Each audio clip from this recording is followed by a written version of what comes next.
So I should say congratulations, obviously, first. Thank you. The deal was announced with Informa roughly 48 hours ago, a bit more than that now. Yeah, Thursday. Yeah. What's your overriding emotion, Doug, since those 48 hours have passed? Well, I mean, for me, what was bizarre was yesterday, which I didn't realize, but obviously the great thing about LinkedIn is that it prompts you that, and you get all the messages that yesterday was 25 years of me at Yes, I Tarsus. saw that. So was that a coincidence, by the way? Did you just want to, get rid after 25 years? I did see that pop up, and I thought, hold on a minute, that's a bit of a coincidence. Yeah. Well, no, it's been 25 years. Sure. So it was a very emotional day. Actually, it's a very proud day because, we started in 1998. We had 50,000 in cash, and we've ended up selling the business for $1 billion. So that's something to be proud of. But I think the emotion is it's the end, really, and that always sort of comes with positives and negatives. The negative is it's the Tarsus name's going to go, but the positive is actually we're going to go into Informa. There's a lot of opportunities for the team. Informa do a lot of great things that we can take advantage of, and in particular, the digital and data side of the business, which really, as an industry, we've got to accelerate.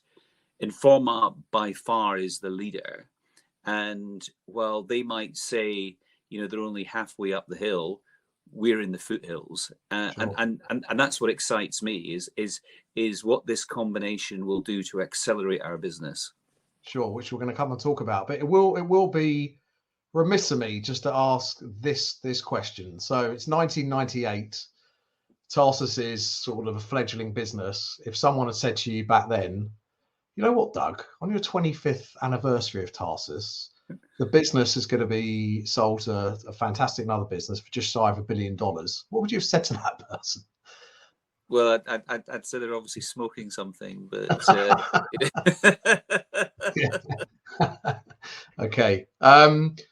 So I want to get into the terms of the deal. Obviously, everyone's read the top line, but for those that aren't in the know, can you just explain how it works? Because I understand there's obviously cash, there's some shares, there's a bit of an earn-out. Just talk us through that, please, the details. Yeah, I mean, the overall deal is, you say approximately $1 billion. I mean, why do we talk about dollars? Is actually that's our functional currency. We're predominantly a dollar business, so that the business is valued in dollars. Sure. In terms of the consideration, it's partly cash and partly shares, and that was really a key component in actually us doing the deal. Sure. And it might be just worth actually just sort of setting the scene, because please. Normally in a private equity situation, there's a 6-month sort of process of getting ready, having all the due diligence information, ready, so that a process which you would normally speak to 5 or 6 companies, that didn't happen here. There was no process. At the end of January, Informa approached Charterhouse, basically said they wanted to buy Tarsus. They've publicly said, this was their 3rd attempt. So we've been here before, and it didn't consummate. So they were around when we did the Charterhouse deal. Sure. And they've always liked the business. They wanted to do the deal. We had about 4 days of intense negotiation. We reached a deal. But the thing that really clinched it is that we wanted to take a large component of the consideration in Informa shares. And the reason that we did that was, we think Informa is undervalued. And from an investor perspective, they're looking at this and saying, well, Tarsus is still in recovery, and obviously China has just reopened, and we've got 25% of our business in China. Informa is in a similar situation. They're still in recovery, and they've got a big Chinese business as well. So it was a good way to play that recovery in terms of not just Tarsus, but the combined business by taking the shares. And, we've also got additional consideration, which the only condition for that additional consideration to be paid is the share price of Informa hit £8.50. Yeah. So that is our view of what we think Informa is worth. And that's why we're taking shares. So while the headline value of the deal is $1 billion, we believe it's actually 1.2. Right. And that was a critical component for us to do the deal, because we do really believe in the Informa story. Sure. So it's quite simple: shares and cash, and the additional consideration is all in shares, and it's purely paid when the price hits $8.50. That's it. Sure, thank you. You mentioned China a couple of times in that statement, in what you just said. Did China opening, do you think, play a part in this? Absolutely. In accelerating the progress? These things are all about confidence, and the final cloud for both of us was removed, early January, and I think that really accelerated. And I mean, I have to congratulate, Stephen Carter, because I think they've been very, very clever in their timing. It was very opportune. I think they've got us at a point in the cycle where we're recovering. They've got us in our big year, because obviously we've got a biennial component. The odds are bigger than the evens. So it was very good timing. And, to be honest, I wasn't expecting it. I was thinking that we've got another couple of years of recovery, and then probably we would be looking at doing a transaction. So it came out of the blue. And once we did it, Informa said, listen, we want to do it very quickly. We want to announce it with our results on the 9th of March. So effectively, we had just over a month of due diligence. So in a month, we did 6 months work. So our senior team basically were working 7 days a week, all hours, spending lots of hours with accountants and bankers. I was going to say, I'm sure the accountants, lawyers, and bankers have enjoyed this. Oh yeah, I mean, and answering literally thousands and thousands of questions. And in most cases, doing it with good humor. Yeah, absolutely. Doug, you said when the deal was announced, you couldn't think of a better partner than Informa to lead our brands and colleagues through the next phase of growth and expansion. You have just touched upon it, but just give me a sense of why you put that statement out. Well, we as a board, I mean, always when you're in private equity, there is going to be a transaction, because private equity are not your forever home. At the end of the day, it's a foster home. And, we looked at various options in terms of what we thought that exit would be. But we always had Informa as the best forever home. And why was that? Really 3 reasons. One is we've got very similar geographical footprints. By sector, we're quite complementary. But I think thirdly, and I think probably most importantly, is we believed, and actually interestingly, Informa believed, culturally we were the best fit for each other. They've got a similar entrepreneurial component. Obviously, they're a bigger company and they do things differently. But actually, they're very focused on their customers. They're fast moving. And I think that will augur well for the combination of the business. So it was really, we felt, the best cultural fit, and that was the big driver for us. Let's talk about the stakeholders of Tarsus. So I just want to come on to the clients first. So the exhibitors and also the clients on your media brands. They're obviously going to be excited, I'm sure, with the top line news. Possibly tempered with a bit of, okay, so what does the future hold? if you could give a message to them, so to start off with the Tarsus clients, what would it be? Yeah, I mean, really, it's going to be no change. I mean, we're going to continue to build the business. You know, at the end of the day, Informa have paid a lot of money, that they're buying a world-class business with world-class brands and world-class teams. And the teams that service those customers are not going to change. That's good. I mean, a key component of this is continuity, and making sure those relationships are not disturbed. And that's one of the key aspects of what I'll be doing once the deal completes. Yeah. And maybe I should just touch on the deal completion, Yes, because we announced it, and the only thing that's outstanding for the deal to complete is really the regulatory component, and principally a filing in the US, which is called the Hart-Scott-Rodino, which is basically the competition authorities confirming that actually there's no issue with the combination. So that should be a formality, but it just takes a couple of months. So hopefully by June, you know, the acquisition into Informa will be complete. Sure. And just sticking with the clients, just quickly, do you see this sort of deal as more evidence of an omni-channel experience becoming the norm, given sort of Informa's brands, your events?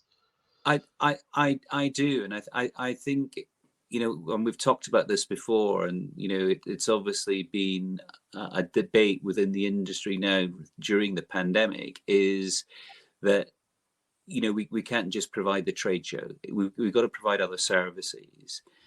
And as I said earlier, you know, where Informa are on digital and data, I think in terms of our customers, that's really where the value comes, and the different services that we'll be able to offer. I mean, just by way of example, I mean, our biggest show is the Dubai Air Show. Informa have a series of other assets in the aerospace sector, and they're probably 80% digital data assets, which will really complement what we are doing in the Middle East. So we're excited about that, and the opportunities that can bring.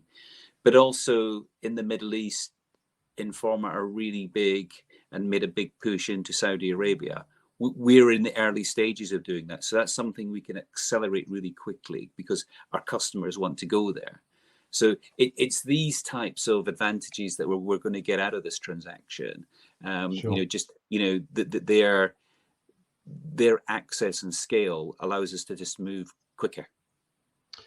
Thank you. So we've spoken of the clients. Obviously, Tarsus, I don't know the exact number, but obviously hundreds of staff in different territories across the world. What would be your message to them? And I'm sure you've spoken to a lot of them since the announcement, and obviously before, when it was on the horizon. Yeah, we've got 650 employees. You know, we've spent a lot of time, obviously, thinking about this.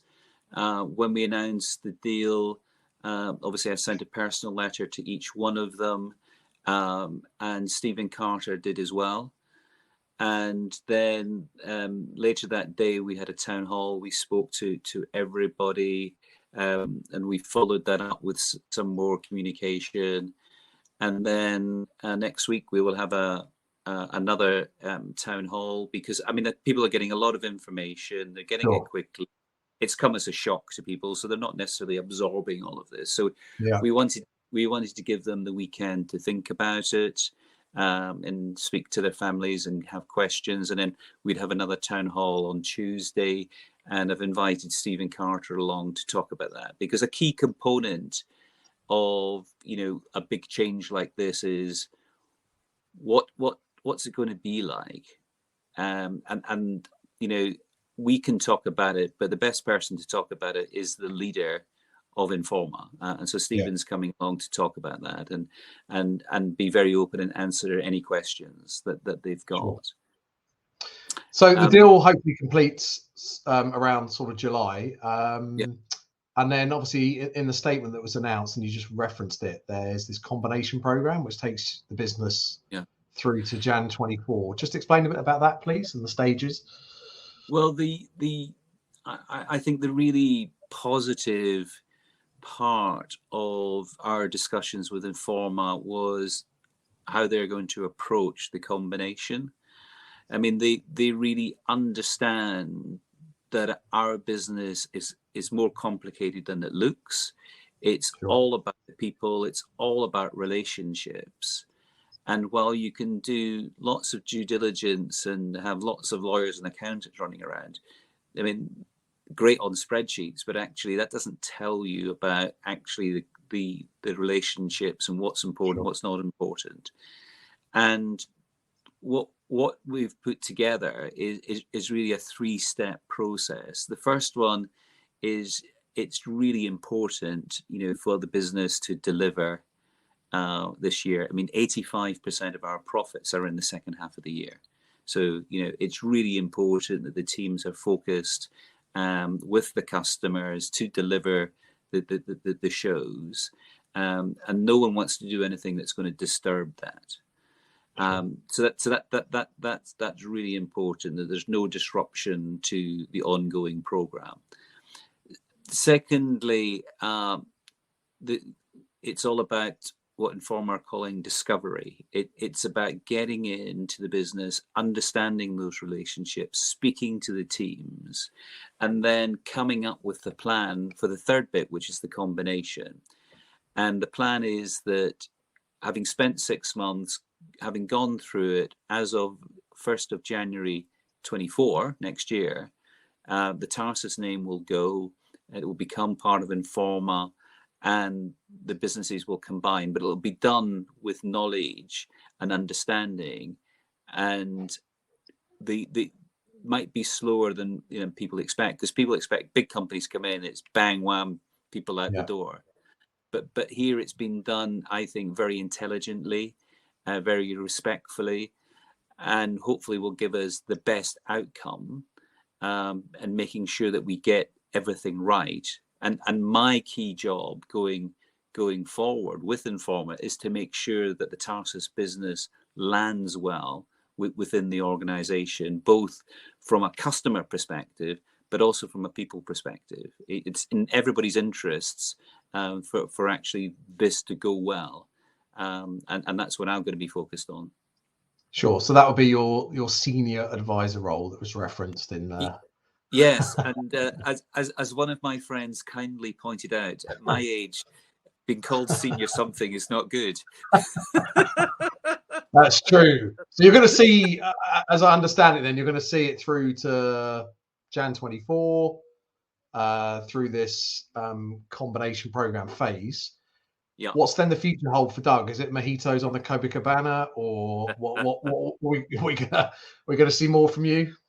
Or no, you don't know yet?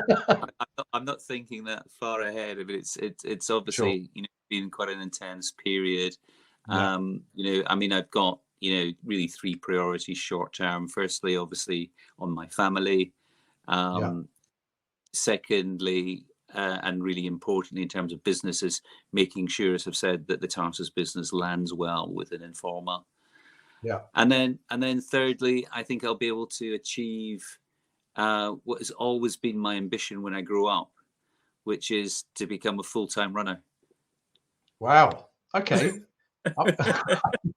You're laughing. I don't know whether that's out of fear or out of or just happiness, but I know running's obviously really important to you. I know that, especially over the last few years. What would that entail when you say a full-time runner? Roll it forward a year. What do you hope to be doing this time next year? No, well, I'm hoping to continue the journey. I mean, I've just completed, after a 3-year wait, all the major marathons. There's 6 major marathons in the world, and my final one was Tokyo. I've just done that, and I'm on to the next challenge. And with our good friend Mike Seaman, we're going to do the West Highland Way again in the summer. Yeah. And there'll be some big announcements coming on that, because we're looking to raise quite a bit of money for charity on that, and that's 96 miles. Wow. So I'm looking to do races, but also to do adventures, and doing things that are exciting and different. Good for you. Thank Doug, you. thank you so much. Congratulations, and we'll keep a watching brief over the next few months for how Tarsus obviously integrates into Informa, and then obviously subsequent to that, your running career, and we look forward to seeing you on many podiums maybe soon, and many events. Thank you, Dan. Thanks.